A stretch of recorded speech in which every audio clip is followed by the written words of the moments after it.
Hello friends, मैं चंदन तिवारी अपने YouTube channel combine lecture series पे आपका स्वागत करता हूं। तो आज हमारी रीजनिंग की क्लासिफिकेशन की पहली क्लास है। क्लासिफिकेशन मतलब होता है वर्गीकरण। इसमें आपको रीजनिंग के किस प्रकार के प्रश्न पूछे जाते हैं एग्जाम्स में, पहले इसको हम समझते हैं। तो उसको समझने से पहले आपको ये बातें पता होनी चाहिए कि क्लासिफिकेशन होता क्या है। ठीक है, तो इसमें जो भी प्रश्न आते हैं वो होते हैं तीन समान प्रकार के होते हैं, उसमें से एक अलग दिया होता है। जैसे कि अगर बात किया जाए, दे देगा आम, समझिएगा आम, आम के बाद आपका हो जाएगा केला, केला हो गया, केला के बाद हो जाएगा लीची, लीची, और लीची के बाद आपका कोई एक और फल हम रख देते हैं यहाँ पे। केला हो गया, आम हो गया, लीची हो गया, और कोई एक फल रख, यहाँ पे हम आलू लिख देते हैं। समझिएगा बात छोटे लेवल पे। पहले आम लिखे, केला लिखे, लीची लिख दिए और आलू लिख दिए। इसमें से आपको जैसे क्लासिफिकेशन मतलब होता है क्या है, option A, option B, option C और ऑप्शन डी। इनमें से हमें उस नाम को या उस शब्द को अलग करना होगा जो कि तीनों में से तीन एक नियम को फॉलो करेंगे, चौथा किसी और नियम को फॉलो करेगा। तो उसमें से क्या होता है, तीन किसी एक जात से जुड़े होंगे, किसी एक कैटेगरी के होंगे, और चौथा किसी अलग कैटेगरी का होता है। वही इसमें से हमको क्लासिफाई करना होता है, उसी को पहचानना होता है, उसी को अलग करना होता है। यही कहलाता है आपका क्लासिफिकेशन। तो यहाँ पे फिलहाल में तो हमें दिख रहा है कि आम जो हो गया फल है, केला फल है, लीची फल है, लेकिन जो आलू है वो सब्जी हो जाएगा। तो इसका ऑप्शन क्लासिफिकेशन में आंसर जो क्या होगा, वो आंसर डी, क्योंकि जो तीनों है वो क्या है, तीनों आपके फल हो गए और एक हो गया आपका सब्जी। अब हम ये तो आपको हम बस समझाने के लिए कि एग्जाम्पल रखे। जैसे कि एक और एग्जाम्पल हम समझते हैं। अभी हम लिखते हैं यहाँ पे आलू, मटर, बात समझिएगा, आलू मटर, इसके बाद टमाटर, टमाटर के बाद रख देते हैं आलू मटर टमाटर, और टमाटर के बाद यहां पे हो गया मिर्च। अब इनमें से किसको आप अलग करेंगे, बात समझिएगा, किसको अलग करेंगे। तो ये हो गया ऑप्शन ए, बी, सी और डी। इन ऑप्शंस में से किसको क्लासिफाई करेंगे, किसको वर्गीकृत करेंगे, किसको अलग करेंगे। तो वो देखिएगा, अब हम देख रहे हैं मटर हो गया, टमाटर हो गया और मिर्च हो गया। ये जो तीनों हैं वो क्या है, वो तने से उत्पन्न होते हैं, लेकिन जो आपका आलू है वो जड़ यानी कि मिट्टी के अंदर उसका फल उत्पन्न होता है। फल जो उपज होती है वो आलू मिट्टी के अंदर होती है, बाकी सब मिट्टी से बाहर उपज होते हैं। तो यहाँ से आपका आलू हो गया, इसका क्लासिफाई यहाँ से ये अलग हो जाएगा। तो ये हो गया। अब अगर आपको समझना तो इसी प्रकार से अगर हम कहें कि ये आलू से हो गया, फल से हो गया, किसी चीज पे क्लासिफिकेशन करने को मिल सकता है। जैसे अगर आपको आ जाए बिहार, समझिएगा बिहार, फिर दे देगा उत्तर प्रदेश, प्रदेश, फिर दे देगा यहां से बिहार हो गया, उत्तर प्रदेश हो गया, और यहां से फिर दे देगा दिल्ली, दिल्ली के बाद अगर दे दे, फिर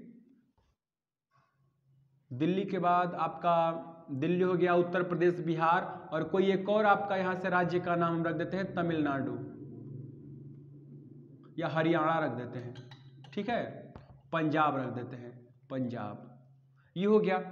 अब ये चार नाम दे दिया, इसमें से आपको क्लासिफाई करना है कि कौन सा अलग होगा। तो यहां से देखिएगा बिहार, उत्तर प्रदेश, दिल्ली और पंजाब, इन चारों में से अगर देखा जाए तो सबसे अलग कौन हो रहा है। तो यहां से देखने में आपको पता चला कि जो दिल्ली है वो क्या है, केंद्र शासित प्रदेश है। तो यहां से दिल्ली को आप क्या करेंगे, ऑप्शन में आप ट्रिक कर देंगे। अगर आपको ऐसा ऑप्शन मिलता है तो बी हो गया, ये हो गया ए, और ये हो गया आपका डी। तो यहां से आपको दिल्ली को क्लासिफाई करना होगा, क्योंकि जो दिल्ली होगा वो क्या है, दिल्ली आपका केंद्र शासित प्रदेश है, बाकी सिर्फ केवल प्रदेश में आते हैं, ठीक है। तो ये होता है, इनको हम कहते हैं, जहां आपको शब्द मिलेगा इसको कहते हैं शब्द पर आधारित प्रश्न, शब्दों का वर्गीकरण, बात समझिएगा। ये पहली टाइप आपकी होती है। अब दूसरी टाइप में आपके कैसे प्रश्न मिलते हैं, दूसरी टाइप में आपके मिलते हैं वर्णों पर आधारित प्रश्न, वर्णों पर आधारित प्रश्न। हम बस आपको आज ओवरव्यू समझा रहे हैं, कल से हम इसके टाइप को डिस्कस करेंगे। तो जो वर्णों पर आधारित जो प्रश्न होते हैं वो क्या होते हैं, तो उस तरीके से समझना है तो पहले आप ABCD की प्लेसिंग वैल्यू को समझिएगा। जैसे कि अगर बात किया जाए कि A है, B है, C, D, ऐसे करते करते आप जाएंगे नीचे और पहुंच जाएंगे कहां, Z के पास। तो टोटल जो अक्षर होते हैं वो एक ऐसे हो गया 1 2 3 4 और ये पहुंचता है 26 नंबर पे। बात समझिएगा। तो इस तरीके से अगर हम 13 नंबर में डिवाइड कर दें दो पार्ट में पूरे नंबर्स को, तो यहां से A के बाद B C D E F G H I J K L, यहां से होता है आपका 12 अक्षर, 13वां जो होता है वो होता है M। ठीक है, यानी 1 to 13 जो होता है वो A से M के पास पहुंच जाता है, और N to Z तक आपका जो होता है यहां से 40 से चलता है और 42 चाहता है 26। तो ये 6 मतलब हमने 13 पार्ट में इनको डिवाइड कर दिया। ठीक है, तो क्वेश्चन समझिएगा। अब कोई पूछे कि A के अपोजिट कौन सा अक्षर होता है, तो होता है क्या, Z। Z के अपोजिट A और A के अपोजिट Z। B के अपोजिट कौन सा अक्षर होता है, तो B के अपोजिट आपका हो जाएगा Y। C के अपोजिट कौन सा हो जाएगा, C के अपोजिट होगा उसी तरीके से X Y Z, तो X हो जाएगा। तो ये हो गया अपोजिट बेस पर। तो इसके अलावा कैसे, तो इसके क्वेश्चन यानी कि जब वर्णों पर आधारित जब प्रश्न आपको मिलेंगे तो कैसे प्रश्न होंगे, थोड़ा उसको समझा जाए। हम आज आपको सिर्फ ओवरव्यू समझा रहे हैं, क्योंकि इसके जब हम टाइप्स को डिस्कस करेंगे तो टाइप्स में हम सिर्फ एक दिन में केवल हम आपको पहले बताना पड़ेगा कि शब्द होते हैं तो शब्द से कितने प्रकार के प्रश्न पूछे जाते हैं। शब्द की कोई लिमिटेशन नहीं है, इसमें जितने शब्द के जितने भी प्रश्न होंगे वो आपके जीएस से रिलेटेड हो सकते हैं। जैसे कि अगर प्रश्न उठता है 4 एक्टर्स का नाम दे दे, 4 एक्टर्स में 3 एक्टर्स जो होंगे वो क्या होंगे, 3 एक्टर्स होंगे आपके बॉलीवुड के होंगे और एक दे देगा हॉलीवुड का, तो वहां से आप उसको क्लासिफाई कर सकते हैं। उसी तरीके से 4 एक्ट्रेस का नाम दे दिया जाए, जैसे कि 4 एक्ट्रेस हो सकती हैं, ये हिंदी मूवी की हो सकती हैं और एक आपकी भोजपुरी मूवी में नाम आ जाए, तो इस तरीके से हो सकता है। फिर इसी और क्या होता है, स्तनधारी पशु पर आ सकता है, जैसे कि अगर आ जाए यहां से गाय, बकरी, समझिएगा बकरी, फिर भैंस, और उसी तरीके से आपका चलते चलते गाय बकरी भैंस के बाद आ जाएगा शेर। और इनमें से आपको अलग करना होगा तो आप किसको करेंगे, A हो गया, B हो गया, C हो गया, D हो गया। तो यहां से आपका जो क्लासिफाई करने लायक है तो फिलहाल में आपको शेर दिख रहा है। क्यों, क्योंकि ये तीनों जो है वो घर में पालतू जानवर होते हैं, घर पे हम इनको पालते हैं, लेकिन जो शेर होता है वो जंगली जानवर में आ जाता है। ठीक है, तो इस तरीके से आपको मिलेंगे शब्द को हम आपको नेक्स्ट क्लास में बताएंगे। अभी हम समझते हैं थोड़ा सा कि वर्णों पर आधारित कैसे प्रश्न होते हैं, एक दो उसका भी एग्जांपल देखते हैं। ठीक है, तो जैसे इसमें देता है आपको कैसे कि यहां पे दे देगा ए, वर्णों पर जो आधारित प्रश्न होते हैं उसके एग्जांपल्स को कुछ समझते हैं। ठीक है, कि उसके एग्जांपल्स में कैसे प्रश्न आते हैं। तो वर्णों पर आधारित जो प्रश्न होते हैं उसको अगर समझना है तो समझिएगा। जैसे कि 4 ऑप्शन दे देगा, ऑप्शन ए में आपका क्या होगा, इस तरीके से देगा ए के बाद दे देगा सी के बाद ई और ई के बाद जी, ACEG। ठीक है, फिर दूसरा ऑप्शन हम यहां पे लिख लेते हैं बी ऑप्शन, यहां से हो जाएगा एल के बाद NOQ। ठीक है, फिर यहाँ पे सी ऑप्शन रखते हैं, यहां पे PR, समझिएगा PRTV, और यहां से हम डी को ऑप्शन को कर लेते हैं NOPQ। बात समझिएगा कैसे। अब इसको समझना है तो पहले समझिएगा कि इसमें कौन सा रूल फॉलो हो रहा है, कैसे इसमें से कोई 3 एक समान कैटेगरी के हैं, चौथा किस प्रकार अलग हो रहा है, किस रूल को वो फॉलो नहीं कर रहा है, उसको समझना है। तो जैसे कि हम ए से अगर सी की बात करें तो +1 किया है, सी के बाद डी की बात करें, देखिए यहां पे हम +1 का स्किप करा रहे हैं, ए में दूसरा, ए के बाद बी को गैप किया है, सी पे पहुंचा है तो +2 किया, क्यों? फिर सी के बाद डी को गैप किया, ई के पास पहुंच गया तो डी को गैप किया तो यहाँ से +2 किया। फिर यहाँ से ई के बाद एफ को छोड़ा, जी पे आ गया तो +2 किया। वही रूल यहाँ पे अप्लाई होगा। एल के बाद एम को गैप किया तो एन आया, एन के बाद N M L M N O, यहां से हम ओ को मिस्टेक किए हैं, एन के बाद पी आर, एन के बाद देखिएगा एल के बाद एन, एन के बाद एम एन ओ पी, यहां पे ओ का गैप किया, पी के बाद क्यू को छोड़ा तो आर पे पहुंचा, ठीक है। फिर पी आर को देखते हैं तो पी के बाद पी को क्यू को गैप किया, आर पे पहुंचा +2 किया, आर के बाद एस को छोड़ा टी पे पहुंचा तो यहाँ पे +2 का हुआ।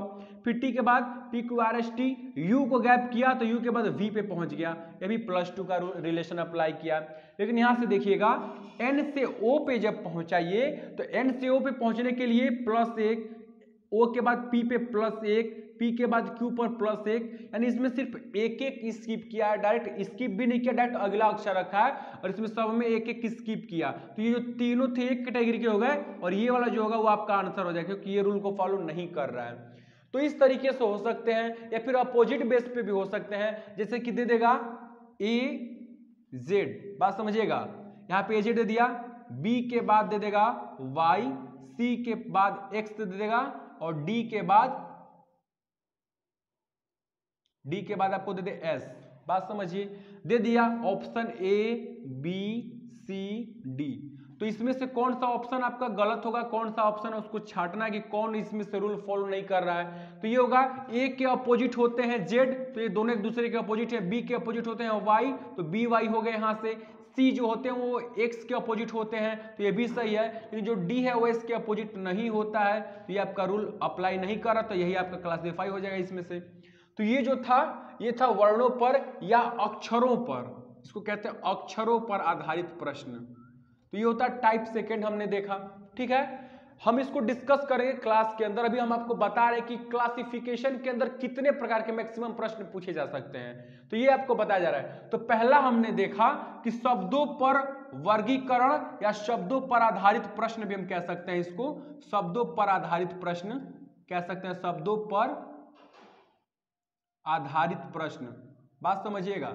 ये हो गया शब्दों पर आधारित प्रश्न, ये हो गया टाइप सेकंड अक्षरों पर आधारित प्रश्न। और जो टाइप थर्ड जो होता है वो क्या होता है, वो होता है मैथमेटिक्स सिंबल जो होते हैं, यानी कि जोड़ घटाना गुणा भाग, उसको कहते हैं हम अंक। अंकों पर आधारित प्रश्न जो होता है वो होता है तीसरा टाइप। थोड़ा उसको समझते हैं कि उसमें किस प्रकार के प्रश्न पूछे जाते हैं एग्जाम्स में, अंकों पर क्लासिफिकेशन के कैसे प्रश्न आते हैं, ठीक है।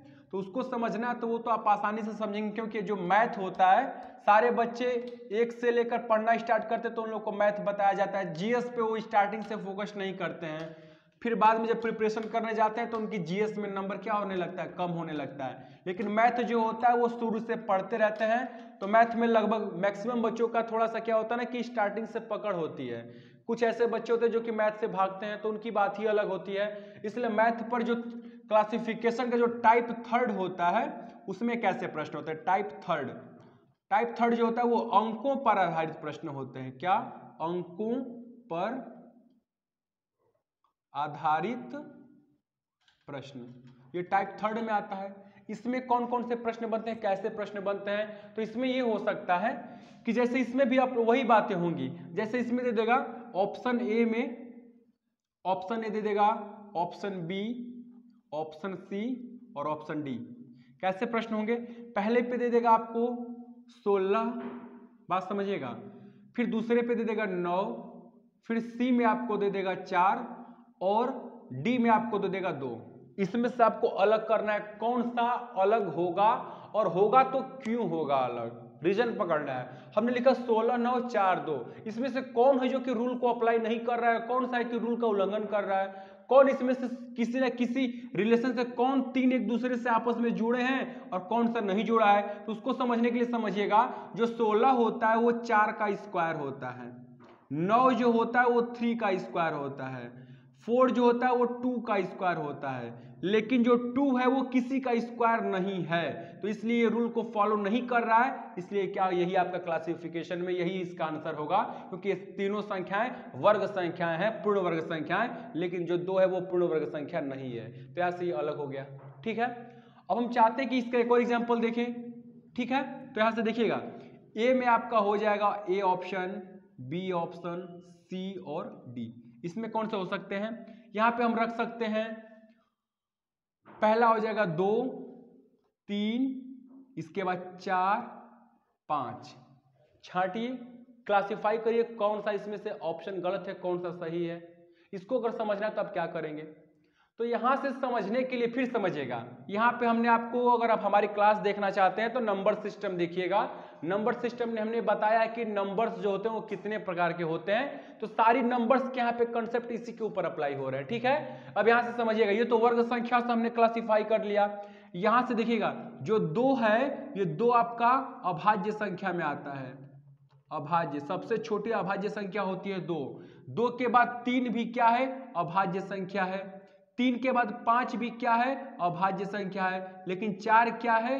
4 आपकी भाज्य होती है। ठीक है, भाज्य मतलब तो जो संख्या खुद के अलावा किसी और से कट जाए, यानी एक से तो सभी संख्या कटती हैं, तो एक और स्वयं के अलावा किसी और से डिवाइड होने वाली संख्या आपकी कहलाती है भाज्य, यानी कि इवन नंबर कहलाती है। यहां से नहीं, भाज्य मतलब होती है कंपोजिट नंबर, इंग्लिश में इसको कंपोजिट बोलते हैं, इसको प्राइम कहते हैं। ठीक है, तो 2 हो गया, 2, 3 और 5, ये तीनों संख्याएं क्या है? अभाज्य में आ रही हैं, लेकिन जो 4 ऑप्शन है, 4 यानी सी ऑप्शन, यही आपका आंसर है, क्योंकि ये क्या हो गया?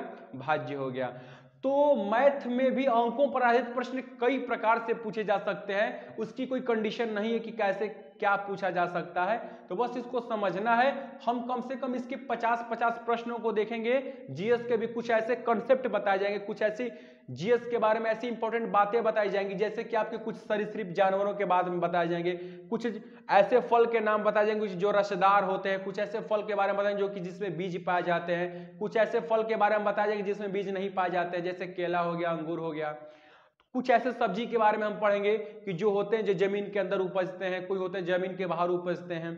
तो जितने प्रकार से हम क्लासिफाई कर सकते हैं, उन्हीं बातों को पहले हम आपको नोट्स लिखवाएंगे, और ये इसका नोट्स हम आपको ग्रुप में भी पीडीएफ सेंड कर दिया करेंगे। ठीक है, जिसकी वजह से आप ग्रुप में से पढ़ के भी अपना नोट्स क्रिएट कर सकते हैं। ठीक है, तो यही है आपका पूरा क्लासिफिकेशन। सिर्फ क्लासिफिकेशन 3 रूप में डिवाइड हुआ है, 3 प्रकार के इसमें प्रश्न उठते हैं।